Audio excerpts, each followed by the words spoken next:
You treated me like I was just part of the plan, Kellen. But I'm not your surrogate, and I'm not your project.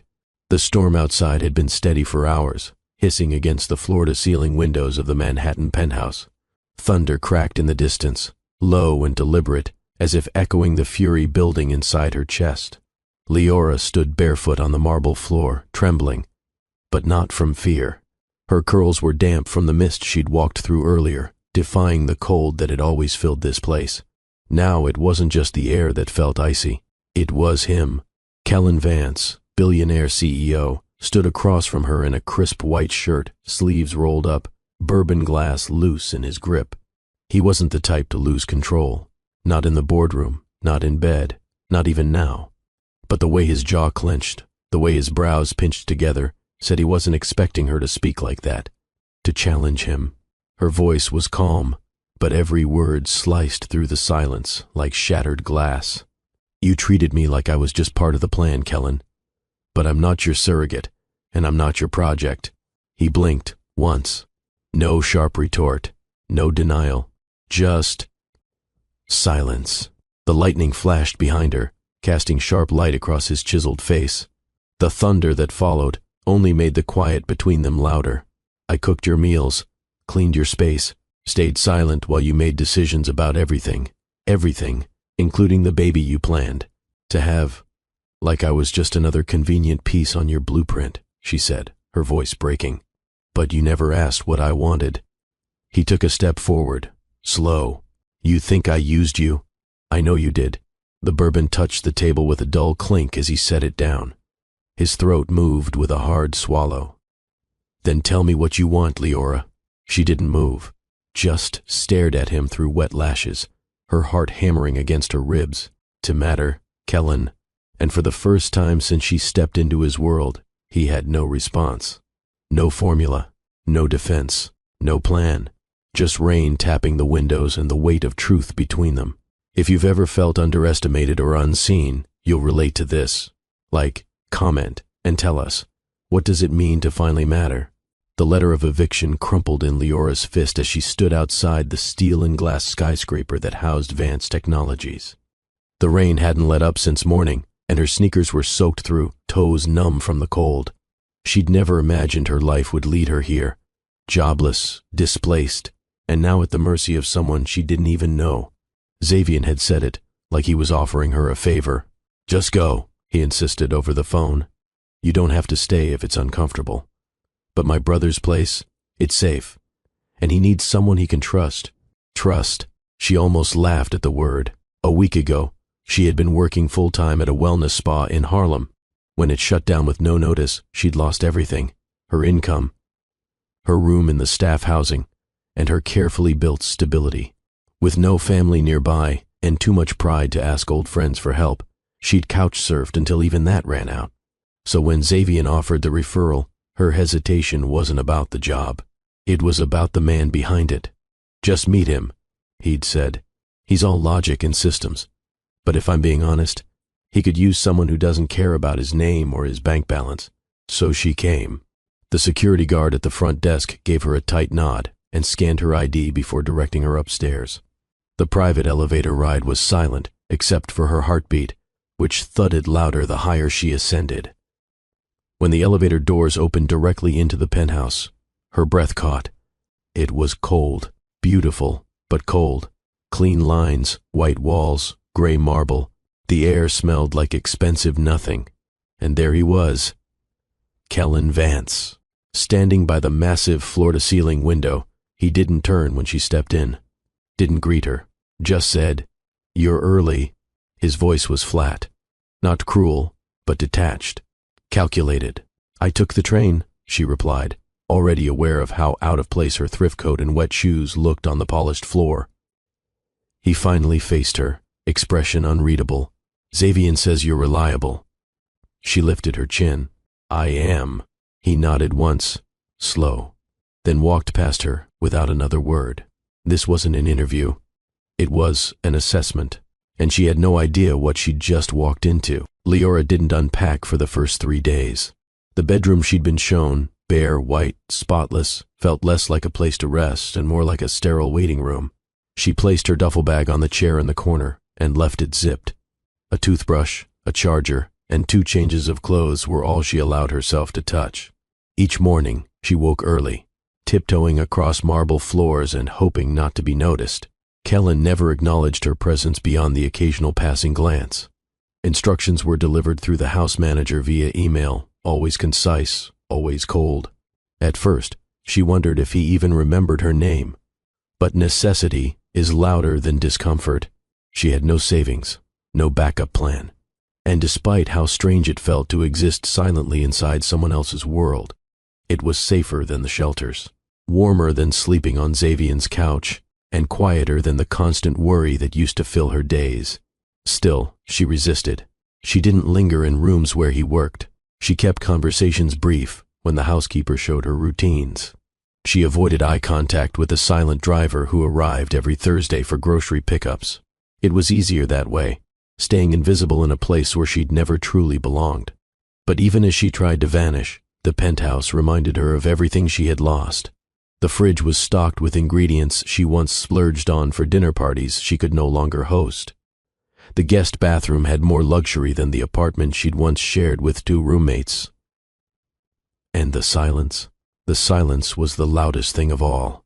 Still, every time she considered quitting, the thought would rise up like a wave and crash just as hard. Where would you go?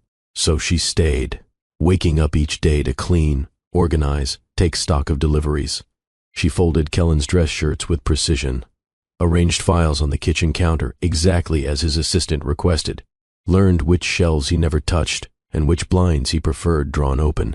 And each evening, after the day's duties were complete, she returned to that guest room, still zipped up inside her duffel bag, still half-packed with hesitation, because while the job paid well and the room was warm, nothing about it felt like hers. Not yet. Kellen Vance didn't speak unless he had to, and when he did, every syllable felt like it had been filtered through a spreadsheet, precise, functional, stripped of any warmth. The first time they crossed paths after she officially started, he didn't even look up from his laptop.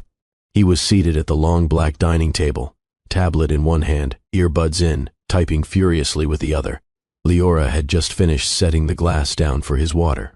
"You left a fingerprint on the rim," he said flatly, eyes never leaving the screen. She paused.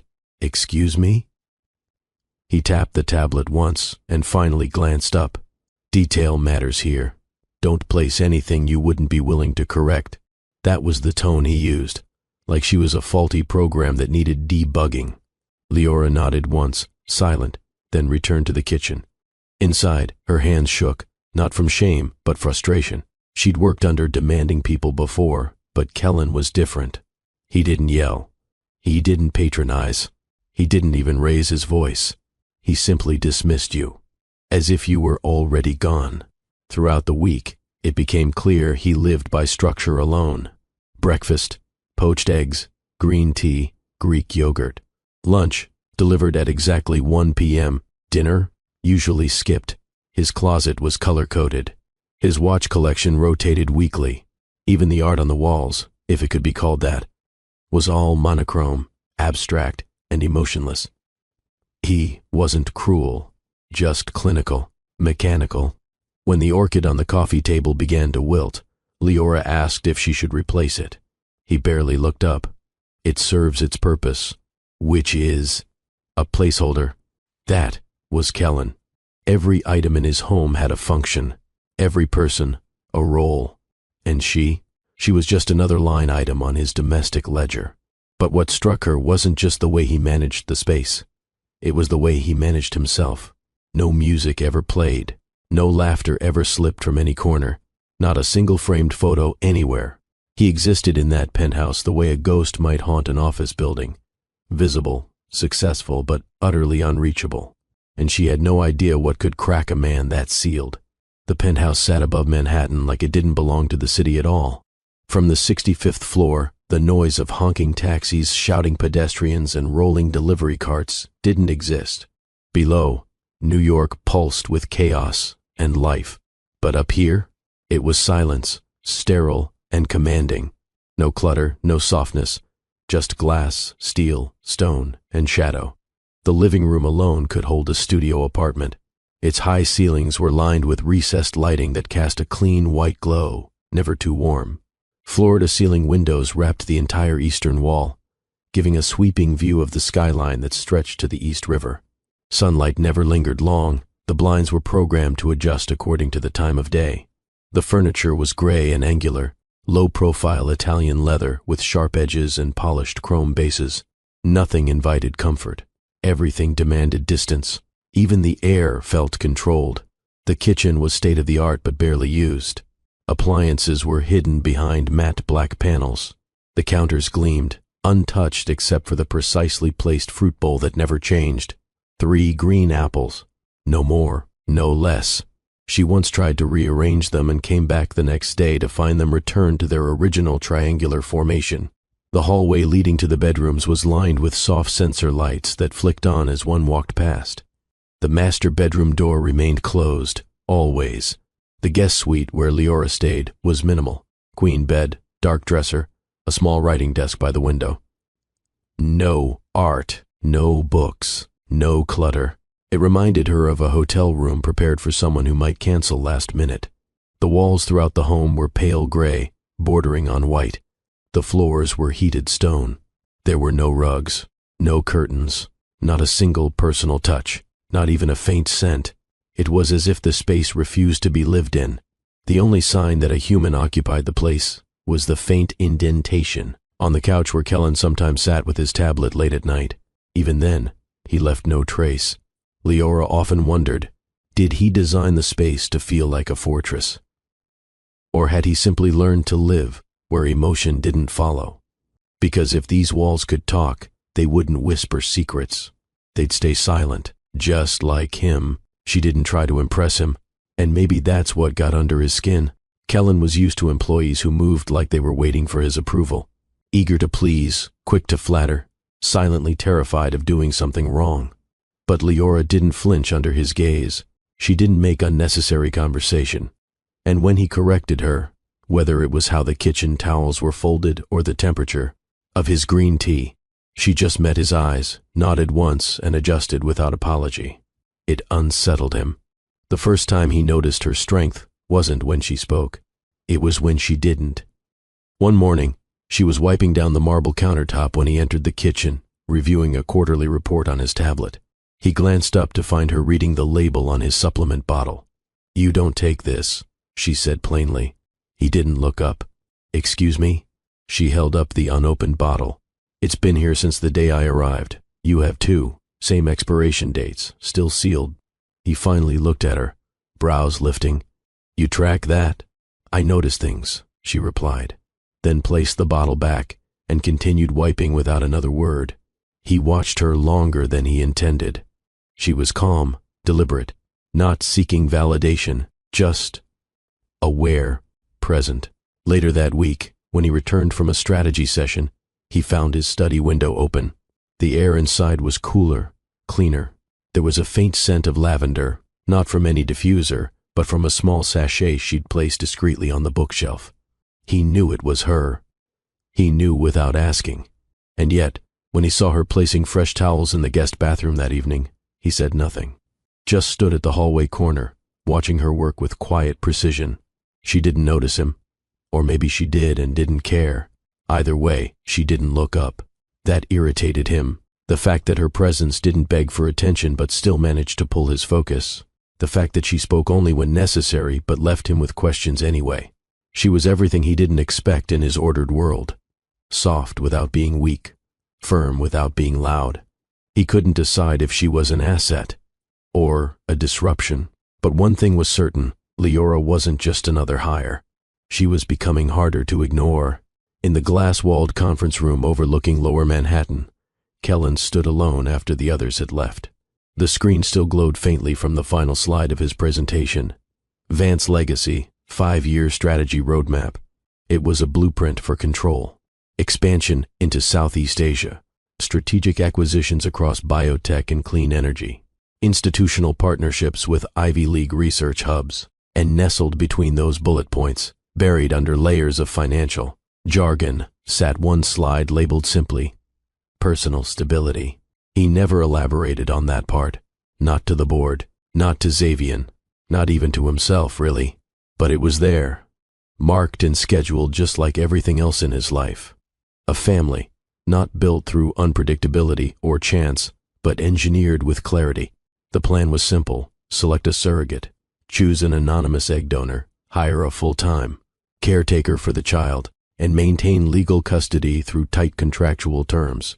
No complications, no messy emotional ties, no one with the power to derail his empire with feelings. It wasn't cruel. It was efficient, sensible, predictable. He'd even outlined a timeline for it in his private files. Clinical appointments in third quarter, surrogate implantation by Q4, birth projected mid-next year.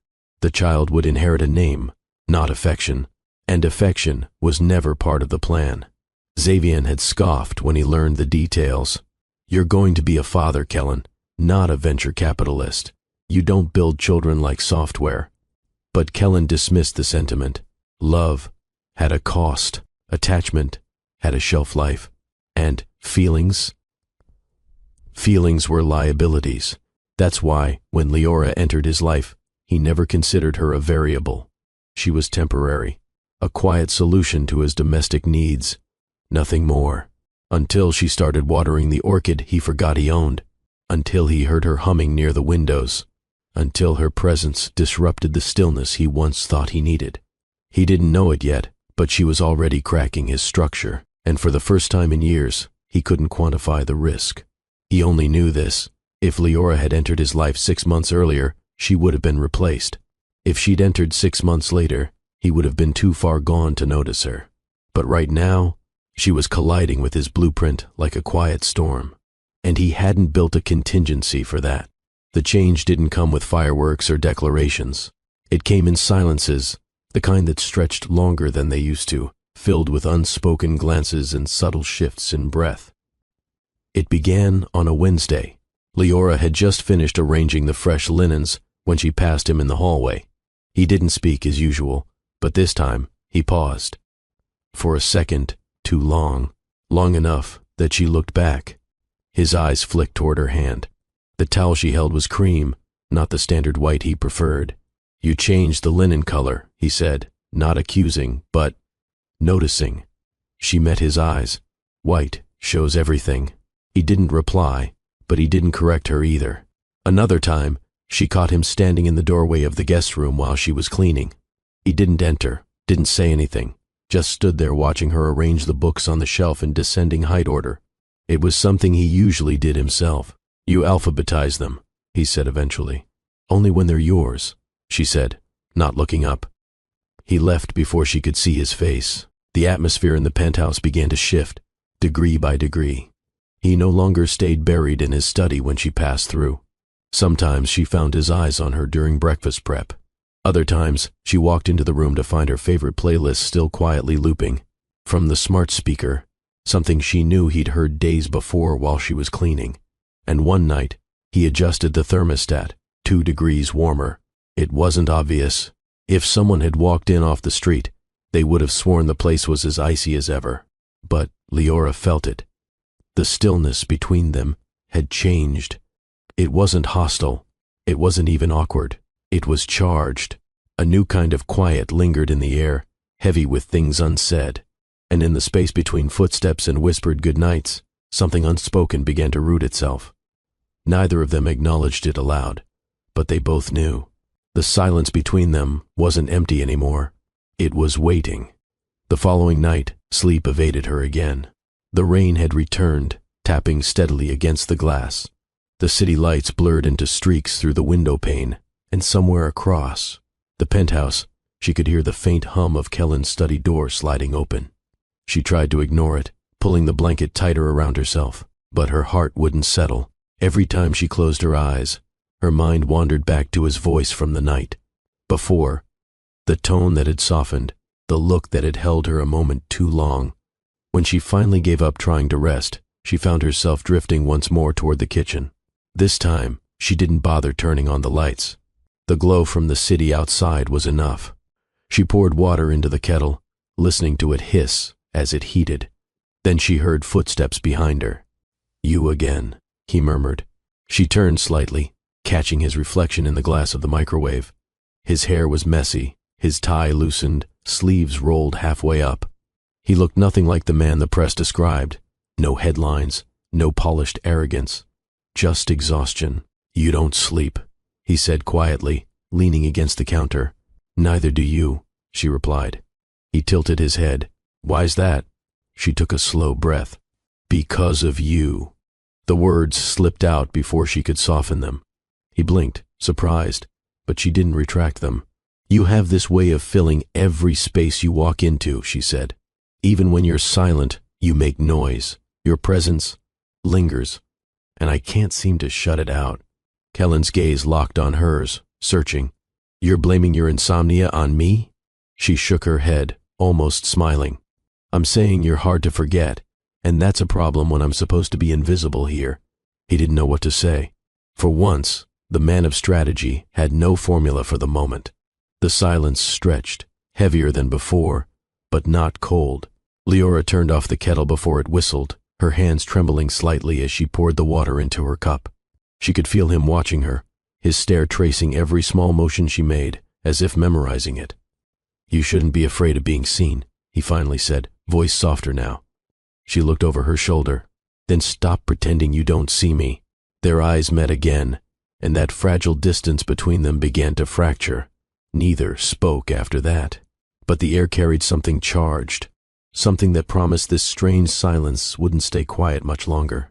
The shift between them didn't happen in a single night, but in fragments, small, unfinished, conversations that slowly exposed pieces of who they were beneath the roles they played. One Thursday evening, the city outside was soaked in rain again, and the penthouse felt dimmer than usual. Kellen emerged from his study, just as Leora was finishing up reorganizing the bookshelves. She didn't expect him to say anything.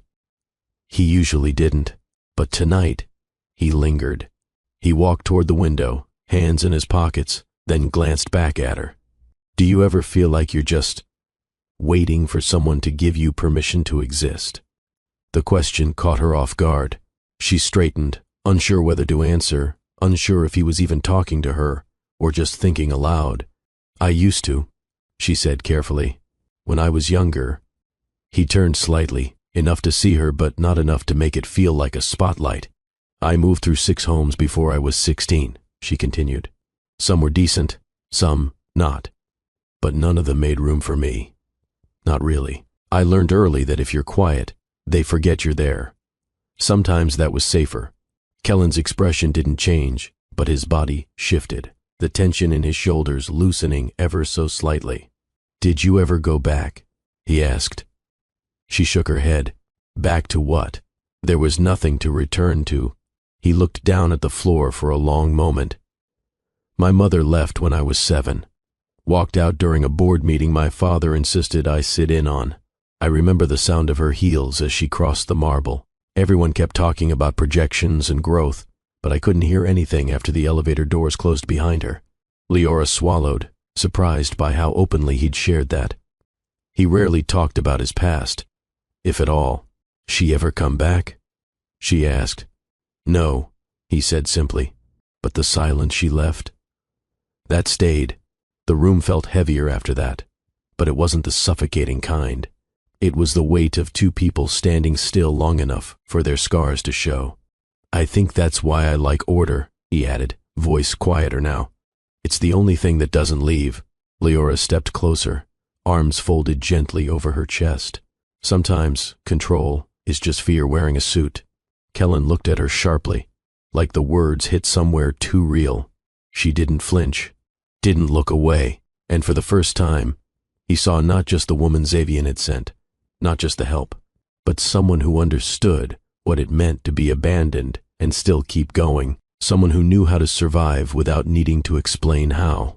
The storm outside had calmed to a light drizzle, the kind that barely made a sound against the glass. Inside the penthouse, the air was still. Leora sat on the floor of the living room, her back against the base of the couch, cradling a warm mug in both hands. Kellen sat opposite her, legs stretched out, his tie discarded on the armrest, the top 2 buttons of his shirt undone.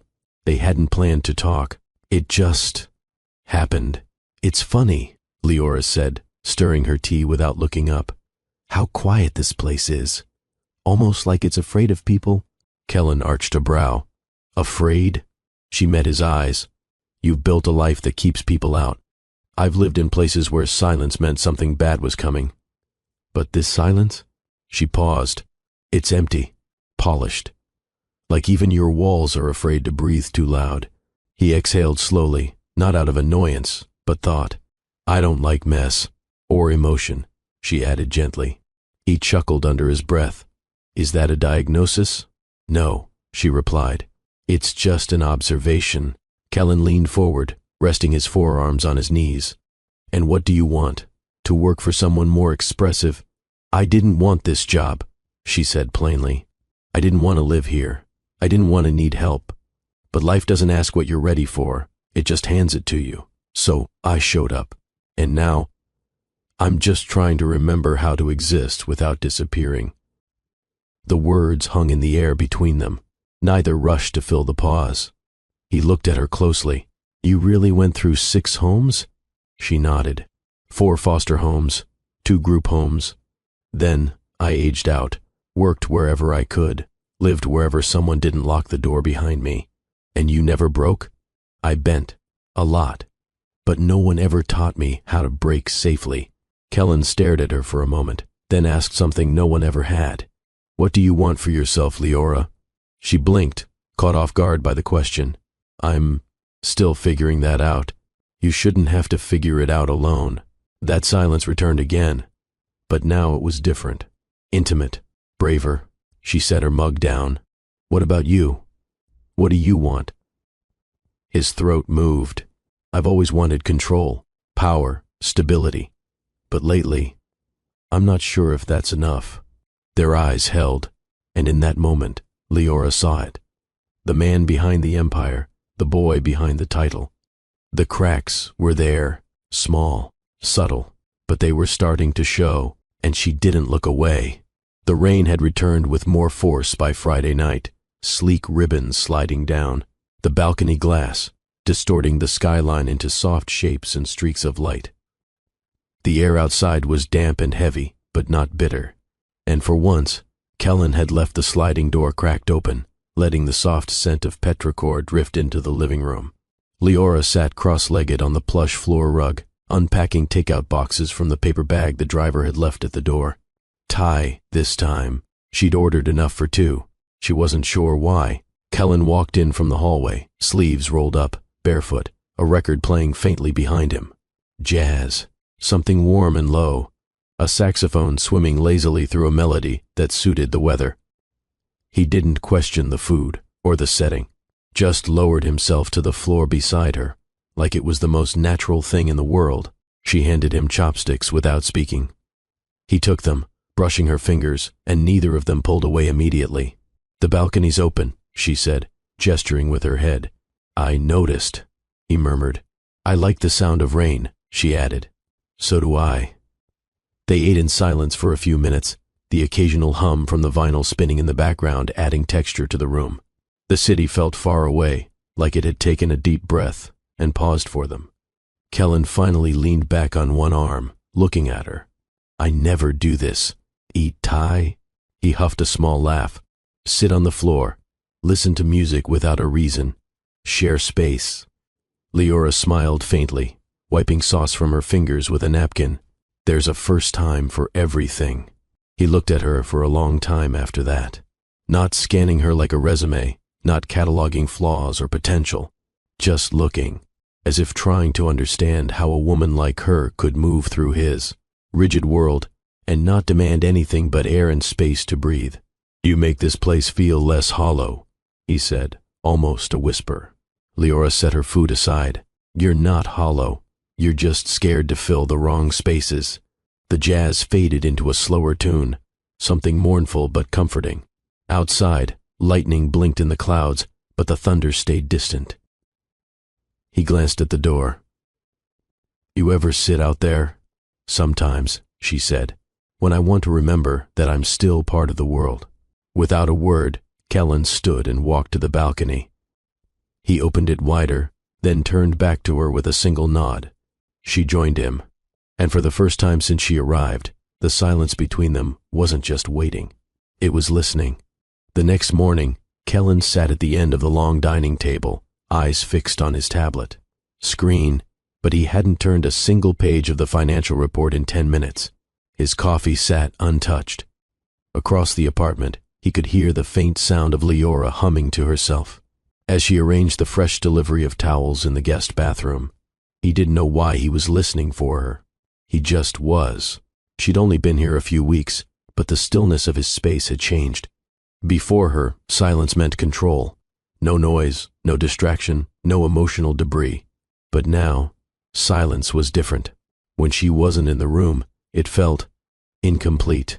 He hated how aware he was of her presence, of her scent lingering after she passed, of how she always paused to water the orchid he had long forgotten, or how she left his tea steaming exactly 3 minutes before setting it on the coaster. He told himself it was curiosity, nothing more, but the curiosity was becoming inconvenient. He found himself wanting to ask questions that had nothing to do with her work. What kind of music she played when no one was around, what book she had dog-eared in her drawer, why she never wore shoes in the kitchen at night. But every time the thought surfaced, he forced it back down, because wanting to know meant caring.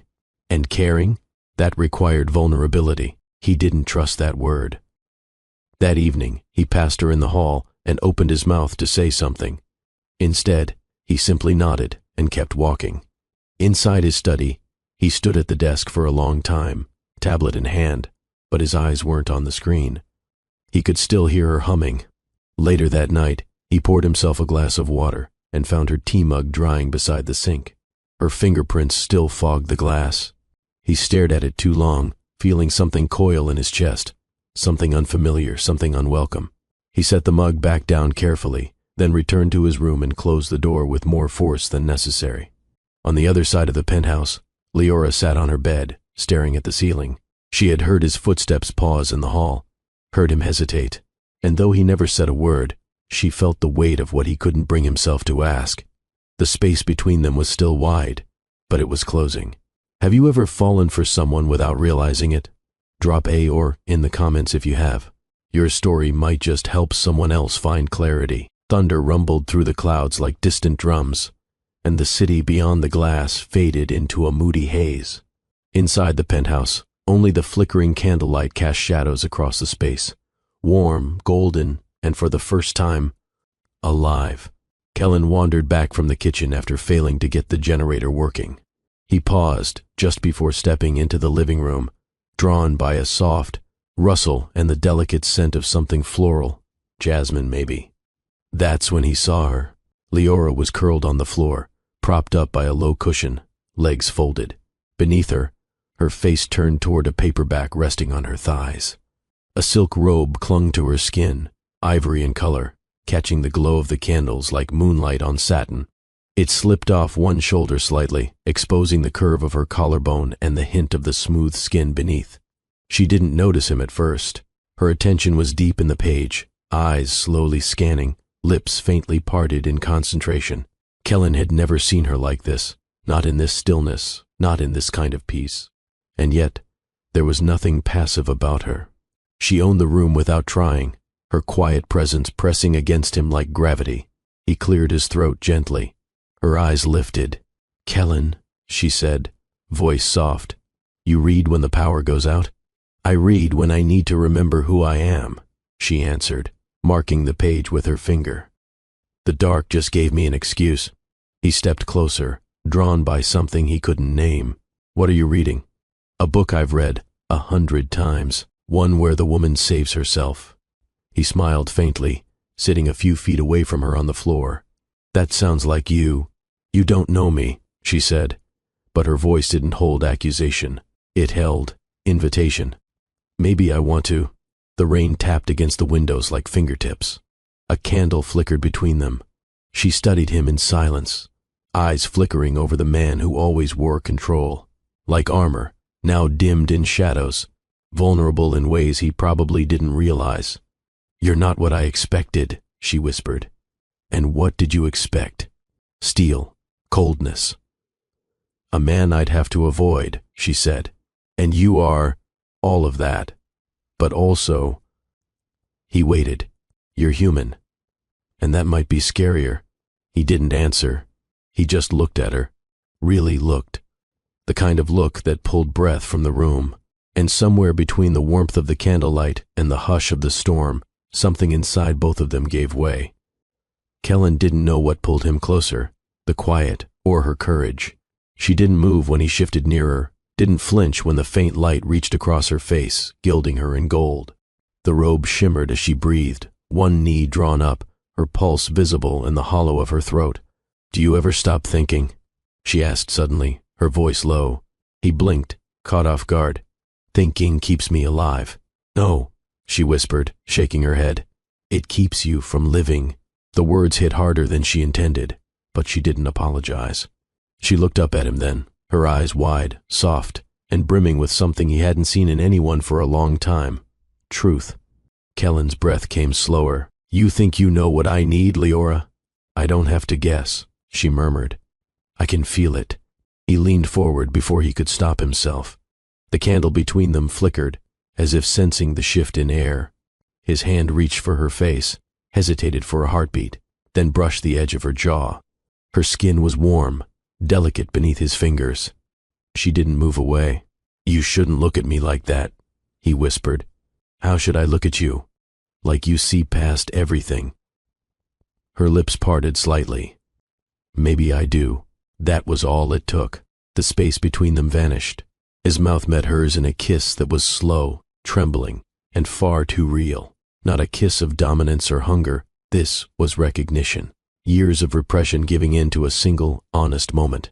Her hand came up, gripping his shirt, fingers curling into the fabric. He deepened the kiss, tasting her breath, her warmth, her defiance. The world outside dissolved. The rain, the thunder, the city. Nothing existed but the rhythm of their hearts colliding. He broke away for air, forehead resting against hers, chest rising fast. "You have no idea what you're doing to me," he said hoarsely. She smiled faintly, eyes still closed. "Maybe I do." When he kissed her again, it wasn't hesitant. It was need wrapped in reverence. His hands found her waist, sliding over the silk, tracing the outline of her body with care that felt like worship. The robe loosened, falling slightly as she arched closer. There was nothing rushed, nothing rehearsed, just two souls finally colliding after resisting too long. When she gasped his name, he caught her face between his hands, eyes dark, voice rough. "Tell me to stop." She shook her head slowly. "Don't." And for the first time in his life, Kellen Vance stopped planning and let himself feel. The storm outside had faded into a quiet drizzle, the thunder retreating into the distance like a curtain drawing closed on the world beyond their walls. Inside, the only sound was breath. Deep, unsteady, shared between two bodies pressed close in flickering candlelight. Leora lay beneath him, her silk robe loosened and pooling beneath her. Her skin flushed, hair wild across the pillow they'd stolen from the couch. Her fingertips brushed the curve of his jaw, trailing lightly as if memorizing him by touch alone. Kellen hovered above her, his body trembling, not from exertion, but from the terrifying realization of what had just happened. This hadn't been planned, not managed, not measured. It had happened because he wanted it. He cupped her face gently, drawing his thumb across her cheekbone. Her eyes fluttered open, and for a moment she looked at him like she'd seen this side of him all along, like the man buried beneath the spreadsheets and glass walls had never been hidden from her. Kellen swallowed, voice caught in his throat. "This," he said slowly, reverently, "this is the first thing I've ever wanted without a contract." Leora didn't respond at first. Her lips parted slightly, eyes holding his. There was no sarcasm, no smugness in her expression, only quiet understanding. "I know," she whispered. He closed his eyes briefly, forehead pressing to hers. "Every part of my life has terms, clauses, exit strategies, but you—" He paused, lifting his head to look at her again. "You weren't in the plan." "I didn't ask to be," she replied gently. "I just showed up." He let out a slow breath, almost a laugh, but it caught in his chest. "I don't know how to do this. to feel something that doesn't come with control. Her hands slipped around his neck, pulling him closer. Then don't control it, just feel it. That broke something in him, a wall so tightly cemented he hadn't realized it was choking him from the inside. He kissed her again, not with hunger this time, but with something far more dangerous, sincerity. He didn't care if it made him weak, if it left him exposed. For once, Kellen Vance didn't care what it cost him, because in her arms, in the warmth of her body and the calm of her voice, he felt something he'd never allowed himself to feel before. Free. The room had quieted into a soft, glowing hush. Candles burned low around them, casting flickers across the walls like shadows too tired to dance. The storm outside had fully passed, leaving only the occasional drip from the balcony railing and the low hum of the city trying to wake up beneath them. Leora shifted slightly against him, her cheek resting on his chest, fingers trailing lightly along the curve of his arm.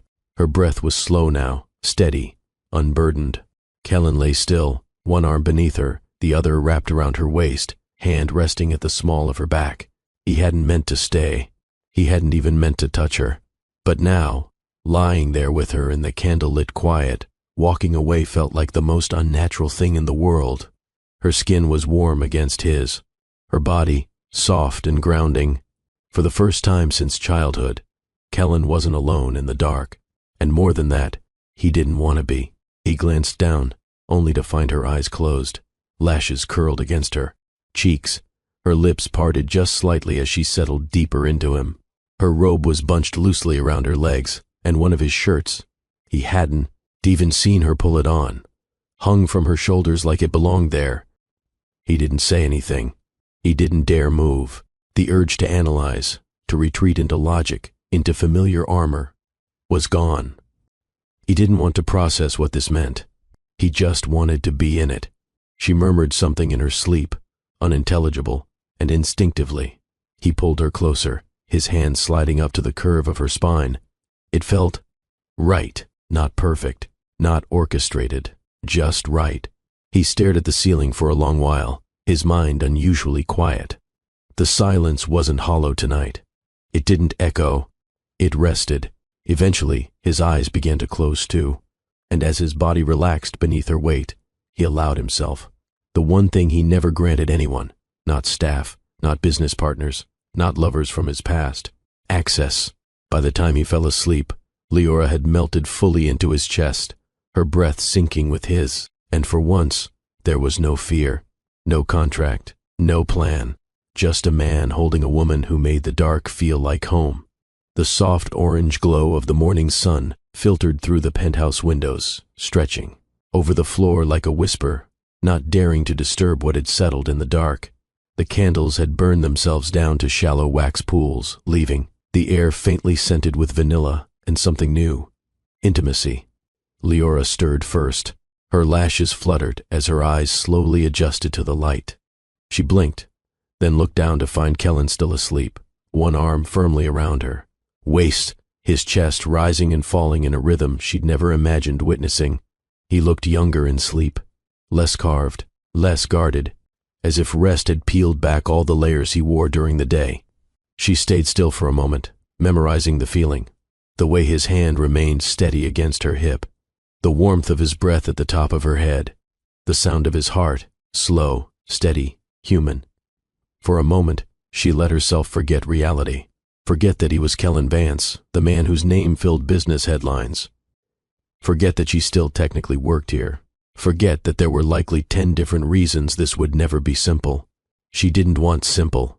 She just wanted real. As she started to shift, his arm tightened gently around her. Not possessive, just a reflex. She looked up and found his eyes open. He didn't speak. He just watched her. She spoke first. "Did you sleep at all?" He nodded once. "Yeah. You don't usually." He traced her arms slowly, fingers light, his voice a little hoarse. "I did with you." The silence that followed wasn't awkward. It was warm, suspended between two people who had stepped beyond expectation, beyond fear, and found stillness on the other side. She could have asked what came next. He could have made a speech, but neither did. Instead, he leaned in, brushing her forehead with the gentlest kiss. No pressure, no urgency, just acknowledgement. Thank you. Stay. I see you. All unsaid, but fully understood. Leora exhaled softly, her head resting against his shoulder once more. She didn't need a label. Not yet. She didn't need him to spell out intentions or declare something he didn't know how to give. She just needed this, and he gave it. As they lay there, wrapped in morning light, neither moved to get up. There were no alarms, no schedules, no interruptions, only a soft promise sealed in silence. Not verbalized, but heard. The sheets beside her were cold. Leora's eyes opened slowly to the morning light filtering across the ceiling. For a brief second, she reached for him instinctively, expecting the weight of his arm, the slow rhythm of his breath. But there was nothing. Her fingers found only rumpled linen and lingering heat already fading. She sat up, the silk robe slipping from her shoulder as she scanned the room. His shirt from the night before still hung on the back of the chair. A glass of water sat untouched on the nightstand, but he was gone. Not in the kitchen, not on the balcony, not even in the study. Silence returned to the penthouse, not the kind that felt tender and warm like it had the night before, but the old kind, cold. Hollow. She wrapped the robe tighter around herself and walked barefoot through the space that had begun to feel familiar. But without him there, every corner felt unfamiliar again. Her eyes drifted to the door, still locked. But he had left. No note. Text. No explanation. She sat at the edge of the long dining table, staring at the place he usually occupied during his morning reports. The chair was still slightly turned from the last time he'd sat in it. She could still feel the press of his lips on her neck, still remember the rasp of his voice when he whispered to her in the dark. But that was hours ago. Now, it was quiet again. She glanced at the clock. 8:12 a.m. It was the kind of morning after that didn't come with clarity, only questions. Did he regret it? Did it mean anything to him? Was she just a slip in his routine? Leora stood, arms wrapped tightly across her stomach, and walked back toward her room. Her footsteps sounded louder today, sharper. When she reached her bed, she paused before sitting, still half hoping the door might open, that he might step back inside and say anything. But it didn't open, and she didn't move, because the one man who made her feel seen had vanished before the sun fully rose. Leora spent the next few hours cleaning rooms that didn't need cleaning. She wiped the counters twice, rearranged the orchid she always tended, organized the silverware drawer until each spoon faced the same way. It wasn't about tidiness, it was about movement, doing something to keep the ache from taking full shape. But nothing worked. The silence now felt louder than before. It wasn't peaceful, it wasn't gentle, it was sharp. And worse, it was familiar. She'd known this kind of vanishing before.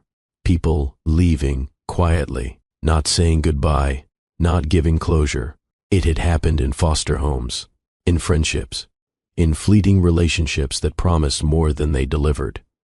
And now, it was happening again. Only this time, it hurt more, because last night hadn't been fleeting, at least not for her. He had held her like she mattered, whispered like she was more than an interruption to his life. He looked at her like she was real, not convenient, not a task. And that kiss, the way he trembled, the way he gripped her like letting go would unmake him.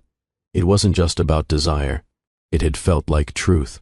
But now, he was gone, and she didn't know whether to be angry or ashamed. Was she foolish to believe she had changed something in him? Had she read too deeply into touches and murmurs spoken in the dark? She sat on the edge of her bed, staring at her phone. No messages, no missed calls. She'd told herself she wasn't expecting one, but she was. Every part of her was waiting for his name to light up the screen, waiting for a knock, a door creak, anything. But the hours kept passing, and with each hour, her doubt grew louder. Maybe she was just a detour in his perfectly charted plan. Maybe he woke up, remembered who he was, and decided she didn't belong in that world after all. Still, she couldn't stop replaying the way he whispered, "This is the first thing I've ever wanted without a contract." That wasn't a line. That was a confession. So what changed between night and morning? She lay back slowly, curling her arms around her stomach, eyes focused on the ceiling as dusk began to settle across the glass walls. If it hadn't meant anything, she could have moved on. She'd done it before, but if it had meant everything, and he still walked away, that was a different kind of pain altogether. 3 days. That's how long it took for Kellen to return. Not a message, not a call. Just silence. And then suddenly, the soft mechanical ding of the private elevator at 7:04 on a Monday morning. Leora was in the kitchen placing a new bouquet on the counter, something she didn't even care for, something to fill space. Her hand froze when she heard the door open. Footsteps followed, familiar, controlled, hesitant. She didn't turn. Kellen appeared in the hallway moments later, briefcase in one hand, eyes tired. Tie slightly undone, like he'd thrown himself back together too fast. He stood there, just inside the living room, as if unsure he was welcome in his own home. "Hey," he said quietly. The word hit her like a ripple in still water. It was casual, like nothing had happened, like he hadn't vanished from her bed without a word. She kept her hands busy, adjusting stems, not giving him the satisfaction of her full attention. "You're back." "I am." Silence settled between them again. But this time, it wasn't charged. It was heavy, fractured. He walked toward the counter, slow, every movement calculated, like he didn't trust his own limbs. He started, then stopped. His fingers tapped once against the marble surface. "I needed space." Leora finally turned to look at him. His eyes were darker than usual, rimmed with lack of sleep, shoulders weighed down by something he couldn't name. "You didn't take space," she said. "You disappeared." He nodded once, shame flickering in his eyes. "I know." Her stare didn't soften. "I didn't mean to hurt you," he added, voice lower now. "But you did." The words hung there, bare and undeniable. Kellen looked down, then set the briefcase aside and leaned on the counter with both hands. "I thought if I left, I could sort out what last night meant, make sense of it." "And did you?" she asked. He didn't answer right away. When he did, his voice cracked just enough to betray him. "I couldn't stop thinking about it. About you. About how it felt to fall asleep with someone who didn't want anything from me but me." Leora's chest tightened.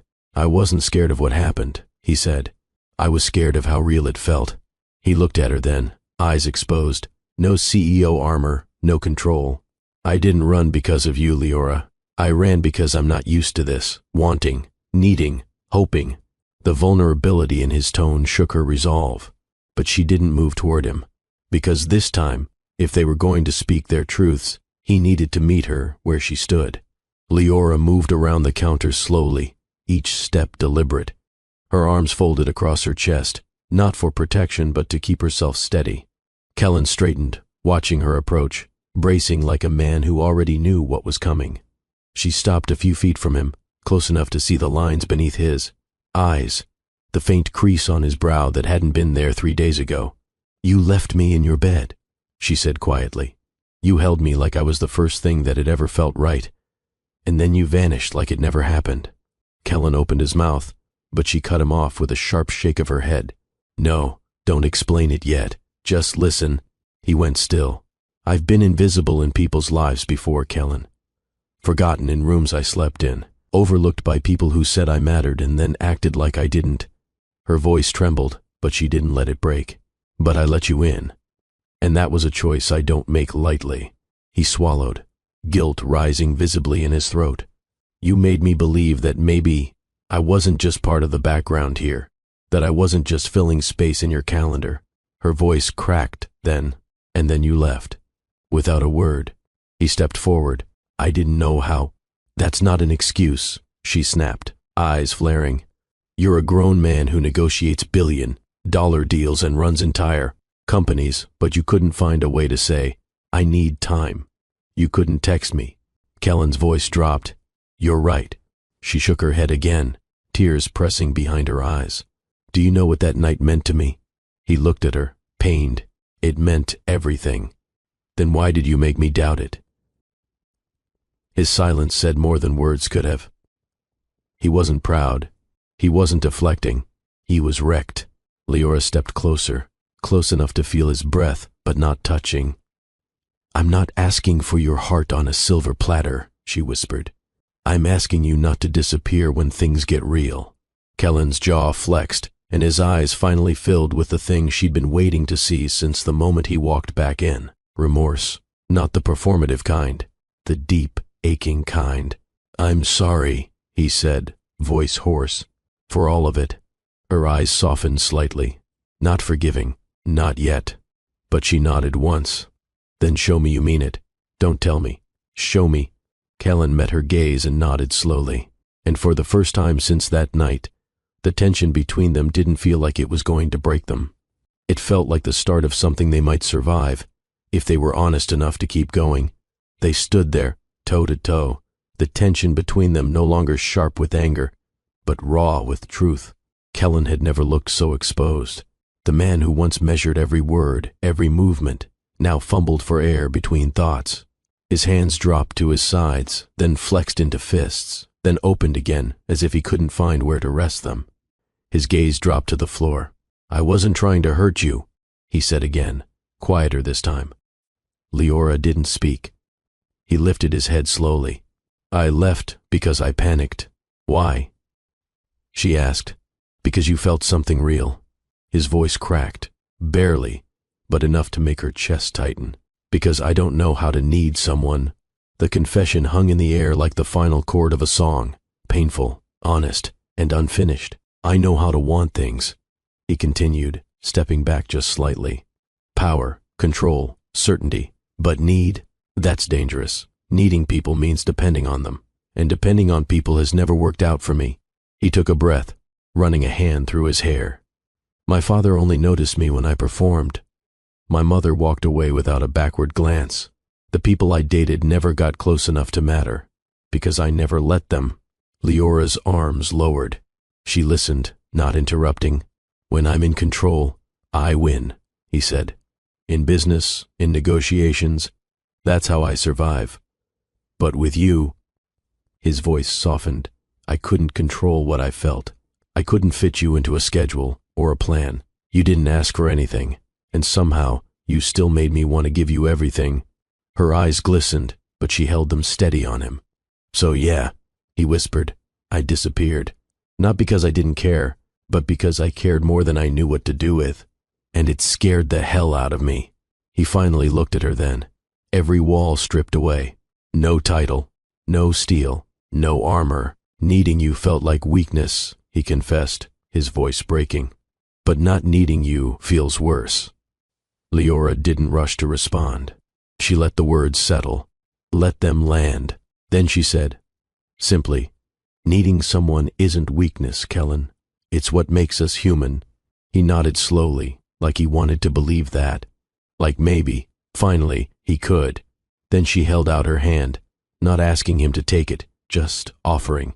And when he stepped forward and took it, her grip was firm, grounded, because this was what strength looked like. Two people admitting they were terrified, and choosing to stay anyway. The rain had returned by evening, not heavy, just a gentle rhythmic patter against the windows like a steady heartbeat. Leora sat on the plush rug near the low coffee table, legs tucked beneath her, sipping tea she hadn't realized she needed. Her body was still, but her mind churned. Kellen had been quiet since their conversation. No sudden declarations, no more explanations, just presence. He stood nearby now, pacing slowly behind the couch, his dress shirt unbuttoned at the collar, sleeves rolled up. He wasn't fidgeting, he was just searching for the right way to exist in a space that wasn't built for vulnerability. Finally, he moved toward her. Without a word, he lowered himself onto the rug beside her, shoulders tense, knees bent, resting his arms on his thighs. She didn't look at him immediately. She let the silence breathe. "I'm not used to not knowing what to do," he said quietly. "You don't have to do anything right now," she replied. "Just be here." He looked at her, eyes filled with exhaustion and relief. And then, slowly, like it had cost him something, he shifted, laying his head in her lap. Leora blinked, startled at first by the intimacy of the gesture, but she didn't stop him. Her fingers instinctively lifted, brushing through his hair, gentle and steady. He exhaled deeply, a sound not unlike surrender.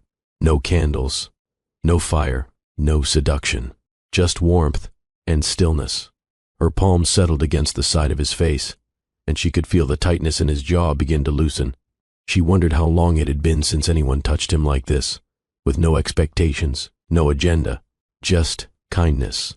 "You always seem so untouchable," she murmured. "I made myself that way," he said, eyes closed, "because it was easier to be admired than known. And now?" she asked softly. "I want to be known," he whispered. "By you." The air between them shifted, not in tension but in truth. It was the kind of closeness that didn't demand anything but honesty, the kind that filled every quiet space without a single kiss. Leora continued to thread her fingers through his hair, and for a long time, neither of them spoke. Outside, the city buzzed with its usual urgency. Inside, time slowed. And there, in her lap, the billionaire who had once controlled every moment of his life let himself rest. Not because he was tired of the world, but because, for the first time, he trusted someone enough to stop holding it up alone. The next morning started slower than usual. Leora had set her alarm earlier than necessary, a habit she hadn't shaken since moving in. But when the soft chime sounded on her phone, her body didn't move. Her limbs felt unusually heavy. A dull ache pulsed behind her eyes, and her stomach turned in slow, queasy waves. She sat up cautiously, one hand pressed to her midsection.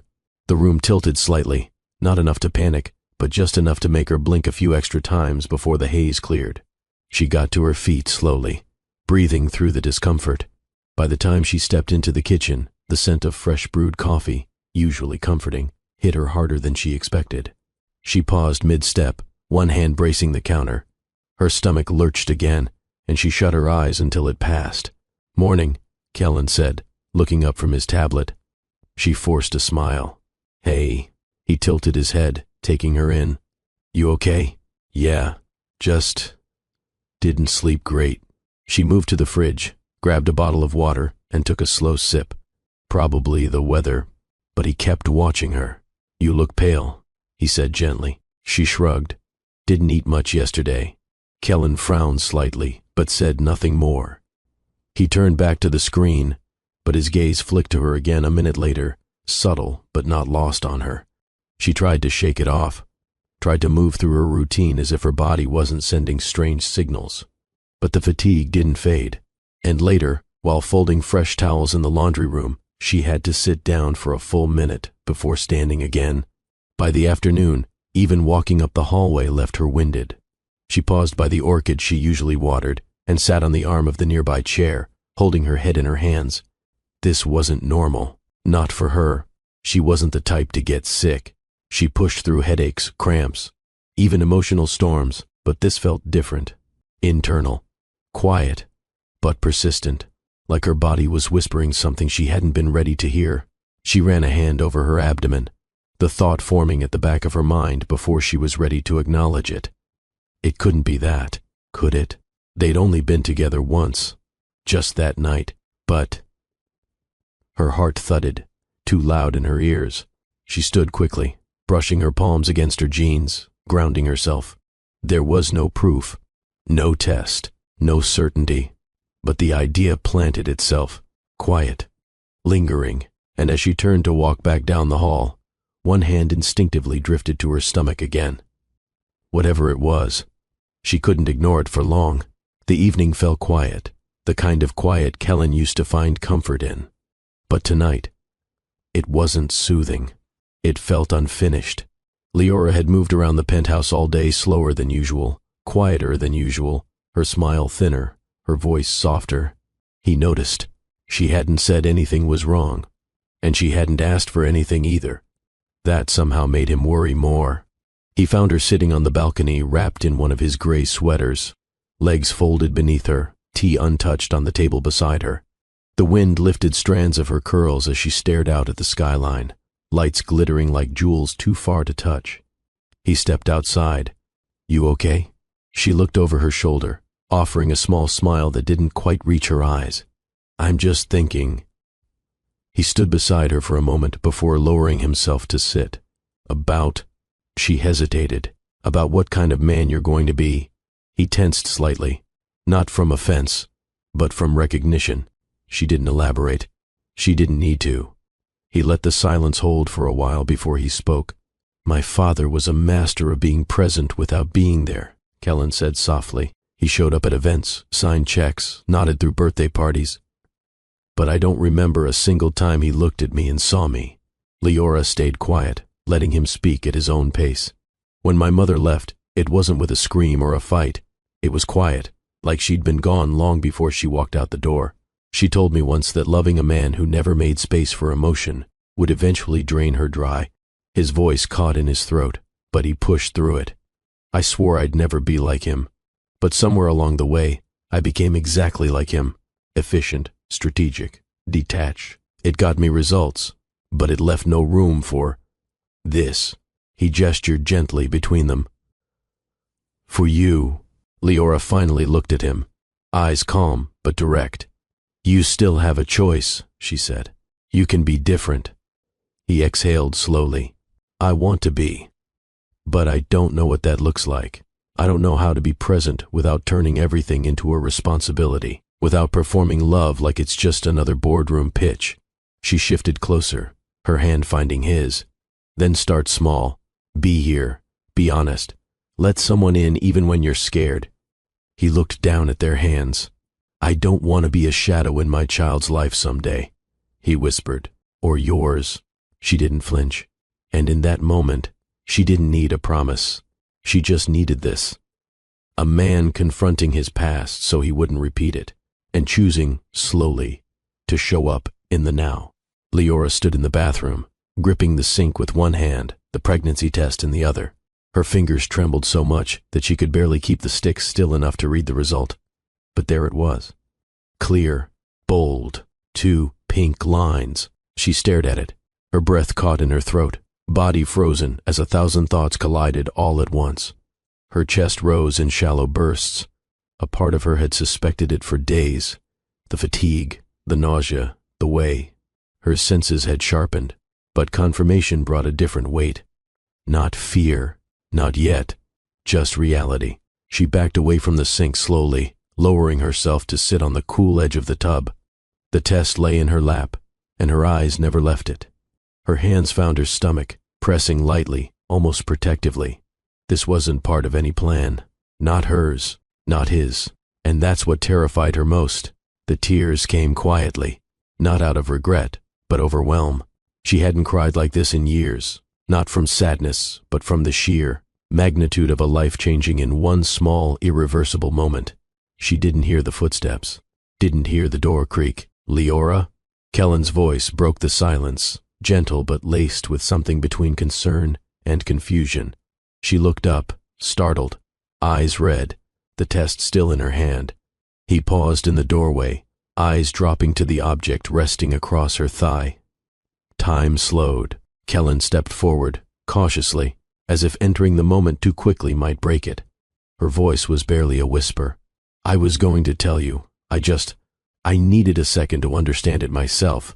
He crouched down in front of her, searching her face, then slowly took the test. From her lap, reading it once, then again, as if his eyes were deceiving him. He looked back at her. You're pregnant? She nodded once, tears streaming quietly now. Yes. His mouth parted slightly, but no sound came out. I don't know what you're thinking, she said, and I don't want to assume. He interrupted, not with words, but by setting the test aside gently and cupping her face with both hands. I'm thinking I've never been more scared, he said, but I'm also thinking I've never been more certain of anything. The moment held, 2 people suspended between fear and wonder, and for once, the silence between them didn't demand answers. It gave them room to breathe. The bathroom was quiet, except for their breathing. Leora's shallow, Kellen's uneven. He still knelt in front of her, his hands resting gently on her thighs now, grounding himself in the only thing that felt real. Her.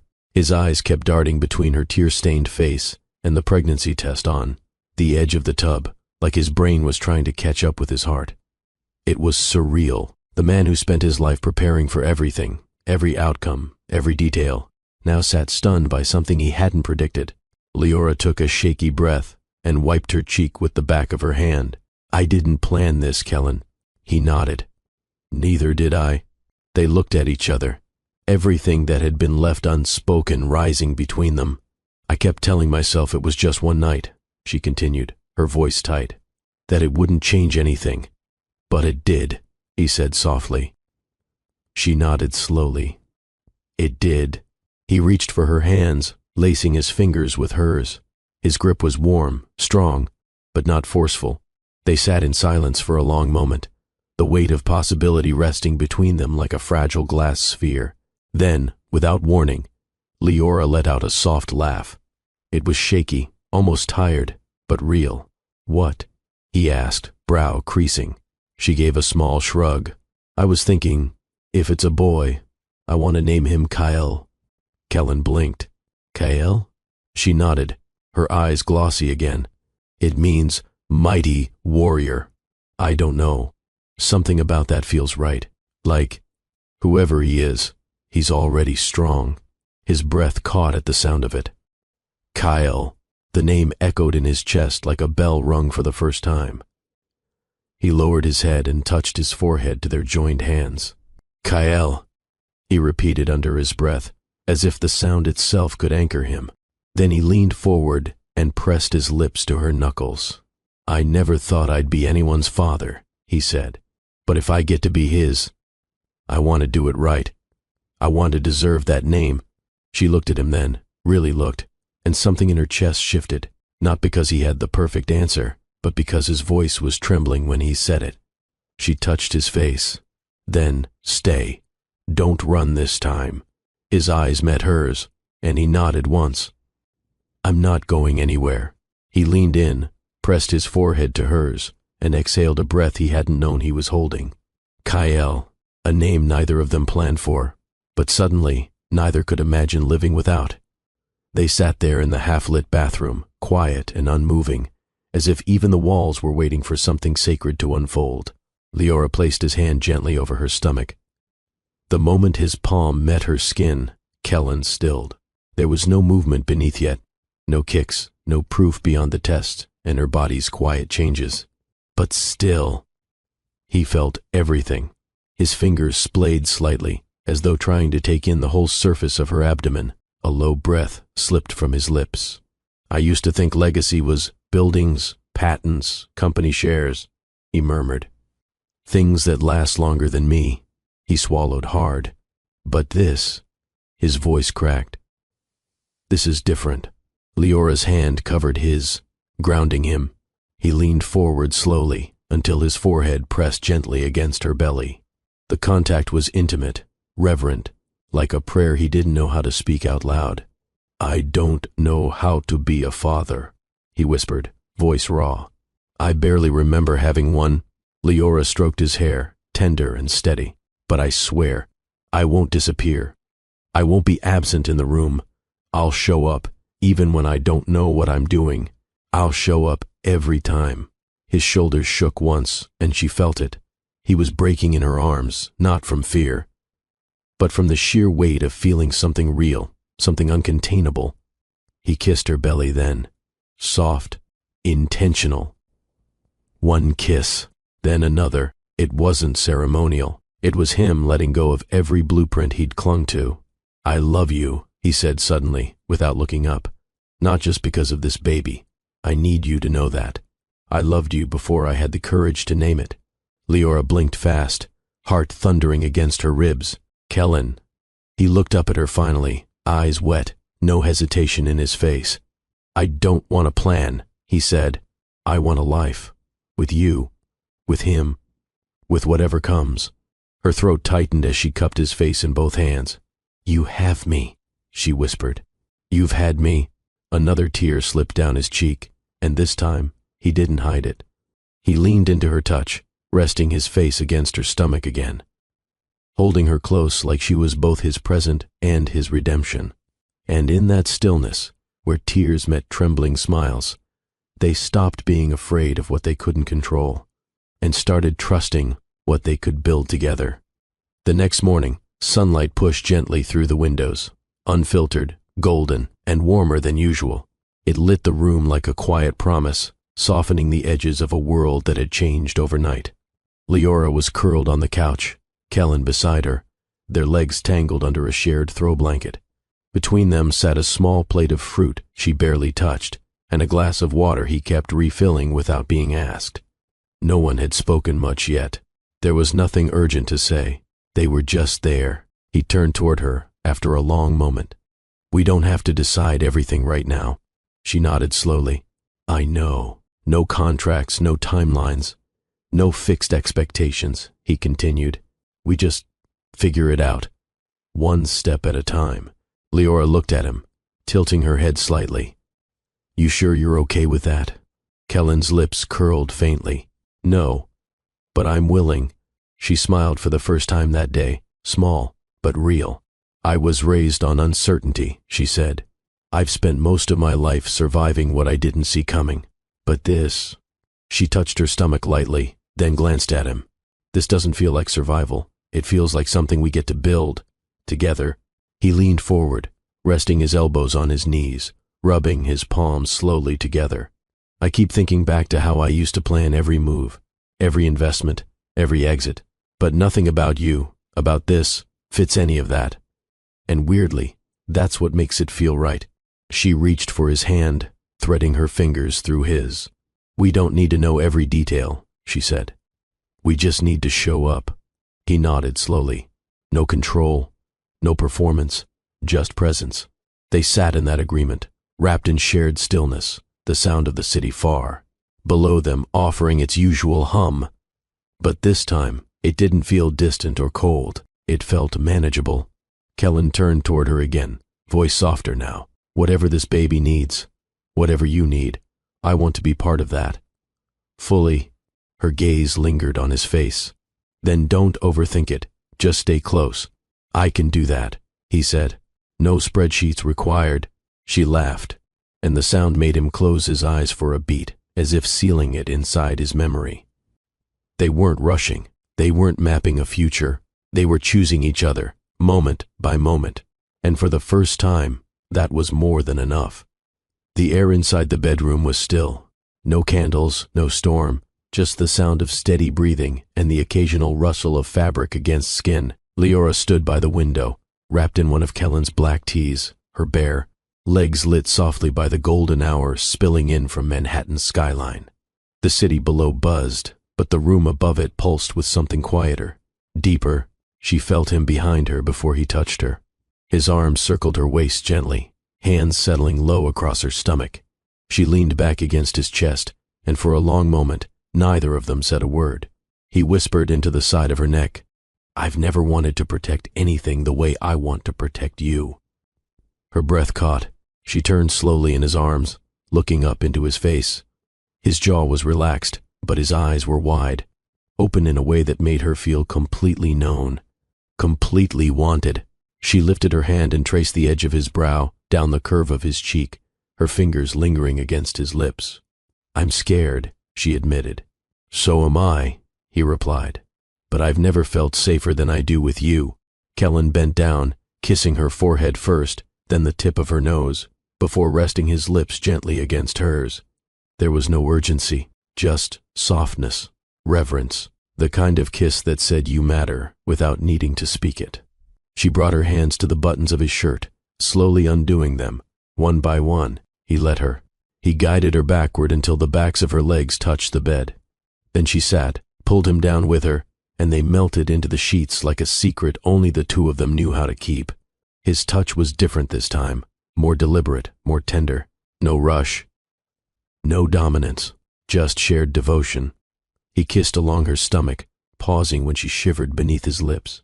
One hand rested protectively just beneath her navel, while the other curled around her thigh, steadying her. She exhaled his name, not as a plea, but as a truth.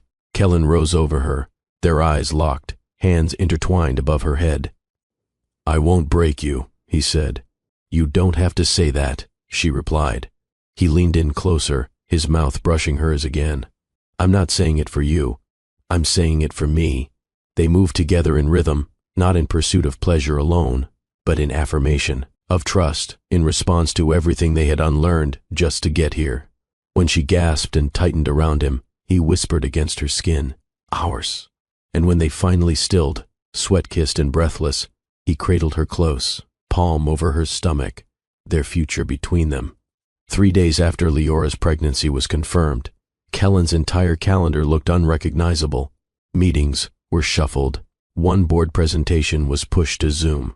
2 interviews were postponed, and his assistant, Daphne, who had never once questioned his tightly wound itinerary, blinked twice when she noticed he'd blocked out a full 3 hours for a private appointment in the middle of a Wednesday morning. "Kellen?" she asked, brow furrowed. "Do you want me to reschedule this executive lunch with Lions Global?" "No," he said, slipping his phone into his pocket. "Just move it to next week. And the investor call? I'll join from the car if needed." Daphne blinked again, but nodded. "Very well, sir." He didn't elaborate, because for the first time in his career, nothing mattered more than the quiet woman sitting beside him in the waiting room of Dr. Ramirez's OBGYN clinic. The moment he and Leora stepped into that small space, mint green walls, calming paintings, the faint scent of hand sanitizer and fresh paper, Kellen felt something shift inside him again. This wasn't a penthouse. This wasn't a boardroom. There were no contracts here, no quarterly goals.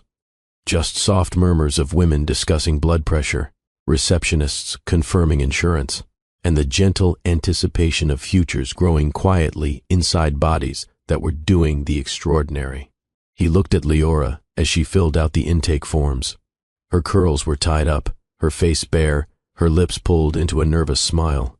She didn't look fragile. She looked focused, and he was in awe of her. "You good?" he asked, his hand brushing hers. She nodded, pressing the clipboard back to the receptionist. "Yeah, just feels real now. It is real," he whispered. When the nurse called her name, he stood without hesitation. The nurse blinked. "Are you the—" "Yes," he answered, no falter in his tone. "I'm with her." Inside the exam room, Kellen sat close, hand clasped in Leora's as the ultrasound gel was applied to her belly.